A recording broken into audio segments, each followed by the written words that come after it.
Ever get to the end of something you're reading and it just kind of falls flat? Like the ending of a movie that leaves you going, wait, that's it. Exactly. Today we're doing a deep dive on crafting conclusions that don't just summarize, but really resonate. And to help us with that, we're looking at Writing Really Effective Conclusions by Walter Bone. Okay, so tell me more about this Bound guy. Is he legit? Oh, yeah. He's been a writing instructor for over 20 years, so he's seen it all when it comes to conclusion pitfalls. Wow, 20 years. Yeah. He must have some serious insights then. So what's the big takeaway from this piece? What makes a conclusion stand out from the crowd? Well, he emphasizes that it's not just about summarizing what you've already said. It's about leaving your reader with something, like a thought or a question, something to really chew on. So it's less about tying things up in a neat little bow and more about sparking further thought. Exactly.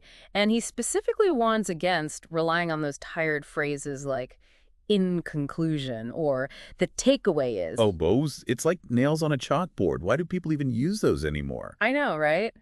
Bound points out that those cliches have become so overused that they actually signal to your reader that you've run out of steam. And nobody wants that.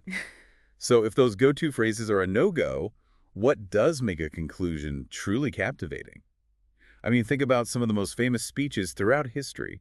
They never end with a dull in conclusion. That's such a great point. Imagine Lincoln at the Gettysburg Address ending with, "So in conclusion, it was a pretty big war." Right. It completely diminishes the impact.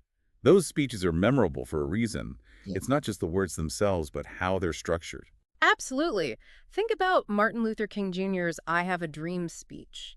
He doesn't just state his dream, he builds to this incredible climax with that powerful image of freedom ringing from every mountainside. It stays with you long after you've heard it. It's true. It's like you're experiencing that dream alongside him, not just hearing about it. Exactly. And that's what we, as writers, should be aiming for, creating those moments of connection that go beyond the words on the page. That's a powerful way to put it. Yeah. So how do we actually do that? Oh, How do yeah. we escape the in-conclusion trap and craft endings that pack a real punch? Well, Bone has a few key approaches. I'm all ears. Lay it on me. Well, one technique he talks about is ending with a well-placed anecdote. Ooh, a good story. I like where this is going. But doesn't any old anecdote work? Not quite. He stresses choosing a story that perfectly embodies your main point, something the reader can really connect with. Okay, so it's got to have that aha moment where the connection to your main idea just clicks. Exactly. He uses this great example about forgetting to pack for a trip to illustrate his point about the importance of preparation. Oh, tell me he forgot his underwear or something. Uh-huh. Not quite that bad. But by using that relatable experience, he makes that connection with the reader on a personal level. I get it. Everyone's been there forgetting something important, so it makes the advice feel more real. Exactly. It comes across as genuine because it's a personal story, not just some abstract concept. It's like they say, people won't remember what you said, but they'll remember how you made them feel. And a good story, that can really stick with you. Absolutely. That emotional connection, it makes all the difference. Okay, so we've got ending with a thought-provoking question. We've got the power of anecdote. What else? Hit me with another one. All right. Bown also highlights mirroring the opening, not word for word, but revisiting a theme or image from the beginning to create that sense of closure. Ah, so it's like you're bringing the reader full circle, right? Exactly, like starting and ending a journey in the same spot, but having been changed by the experience. I like it's like tying a bow on the whole thing. A very neat and satisfying bow. It shows you've put thought into every part of the piece, from start to finish. This is making me think about those times when I catch myself just skipping to the end of an article. When it just doesn't grab you enough to keep reading. Oh yeah, we've all been there.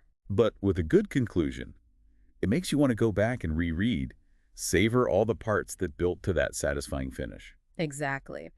A weak conclusion, it often means the writing itself lost its way.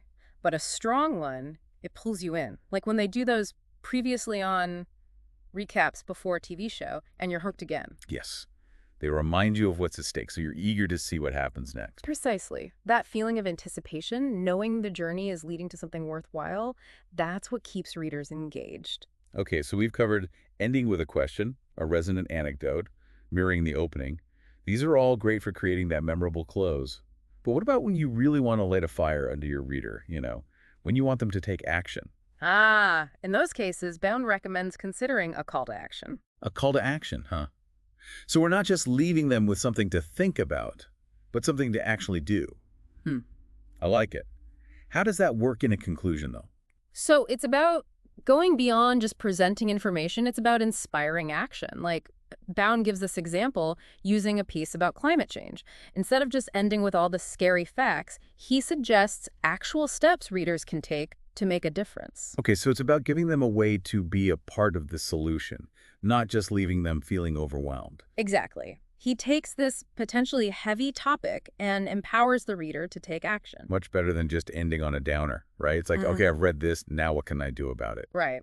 And while a call to action might not be right for every single piece, it's super effective when you want to create a sense of urgency. This has been amazing. We've gone from those cringy conclusions to having a whole arsenal of techniques to make our writing sing. Ending with a question, a powerful story, revisiting the beginning, even issuing a call to action. Anything else we should keep in mind as we craft these stellar endings? One last nugget from Bone. Make sure your conclusion style matches the tone of your writing. A funny piece might end with a witty remark, while something more serious might call for a thought-provoking question or a final striking image. Right, like you wouldn't use a wrench when you need a screwdriver. The right tool for the job makes all the difference. Exactly. And just like a skilled craftsperson takes pride in using the right tools, we should take pride in crafting conclusions that elevate our work. Love that analogy. So whether we're sparking contemplation, forging an emotional connection, or inspiring action, the key takeaway here is to leave our readers with something they can hold on to. Beautifully said. Those final words should resonate long after they've finished reading. This deep dive has definitely given me a lot to think about and, more importantly, a lot to put into practice. No more in conclusion for us. Absolutely. Embrace the power of the well-crafted conclusion. Trust me, your readers will thank you for it. And on that note, we'll wrap up this deep dive. Until next time, happy writing, everyone.